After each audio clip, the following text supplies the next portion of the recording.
Madam నమస్తే. నమస్తే. మా తమ్ముడిని గేదె గుద్దిందండి. తమ్ముడు పేరు ఏంటండి? కళ్యాణ్ చక్రవర్తి అండి. ఆ పక్క రూమ్ లో ఉన్నారు చూడండి. Thank you madam. తమ్ముడు ఎరా తమ్ముడు, ఏంటి ఇది అలా జరిగిందిరా? అన్నయ్య వచ్చాను అన్నయ్య, పొద్దున్న రైతు బజార్కి వెళ్తుంటే గేట్ అట్లా వచ్చిందన్నయ్య, పడిపోయాను అన్నయ్య. ఎవరు పుణ్యాత్ముడు తీసుకొని జాయిన్ చేశారు అన్నయ్య. అదృష్టం రా.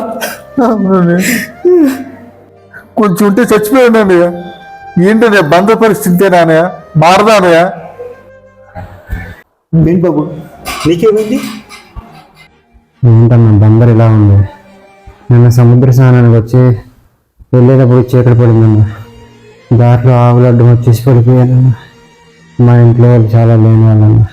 నేను కష్టపడితే కానీ పూట గడవదు. మా ఇంట్లో వాళ్ళకి కూడా చెప్పలేదన్న. ఫోన్ చేసుకోవడానికి ఫోన్ కూడా లేదన్న. అయ్యో మీ ఇల్లు ఎక్కడ బాబు? మాది విజయవాడ అన్న. అవునా? బాధపడబోతు తమ్ముడు, మన బందరికి కూడా మంచి రోజులు వస్తున్నాయి. డిఎస్పీ గారు మంచి నిర్ణయం తీసుకున్నారు. ఏంటనేది? మన పోలీస్ శాఖ, రెవెన్యూ, మున్సిపల్ శాఖ అన్ని శాఖల సమన్వయంతో మార్కెట్ యార్డ్ దగ్గర ఒక బంధువుల తోటి ఏర్పాటు చేశారు. ఈ ఆగస్టు 17 లోపు పశువుల యజమానులు వాళ్ళ పశువుల్ని జాగ్రత్త చేసుకోవాలి, లేకపోతే పోలీసు వారు చాలా కఠినమైన చర్యలు తీసుకోబోతున్నారు. ఓన్లీ అన్న, మాలాగా ఇంకెవరికి ఏం జరగదు కదా అన్న. పోలీసు వారు మంచి నిర్ణయం తీసుకున్నారు. ఇక్కడి నుంచి అయినా బందరు బాగుపడిపోతాం. సో ఆగస్టు 18 నుంచి మన పోలీస్ డిపార్ట్మెంట్ వాళ్ళు చాలా కఠినమైన చర్యలు తీసుకుంటున్నారు కనుక పశువుల యజమానులు వాళ్ళ పశువుల్ని రోడ్డు మీద తిరగకుండా తగిన ఏర్పాట్లు చేసుకోవాల్సిందిగా మనవి. చూశారు కదా, మన మచిలీపట్నంలో మరియు ఆ చుట్టుపక్కల ఉన్న ప్రాంతాల్లో ఈ ఆవులు గేదెలు బయట రోడ్ల మీద వదిలేయటం వల్ల ఎంతోమంది తెలుసో తెలియకో ప్రమాదాల బారిన పడుతున్నారు. చాలామంది ప్రాణాలు కూడా కోల్పోయారు. అలాగే ఆవులు గేదెలు కూడా మరణించడం జరుగుతుంది.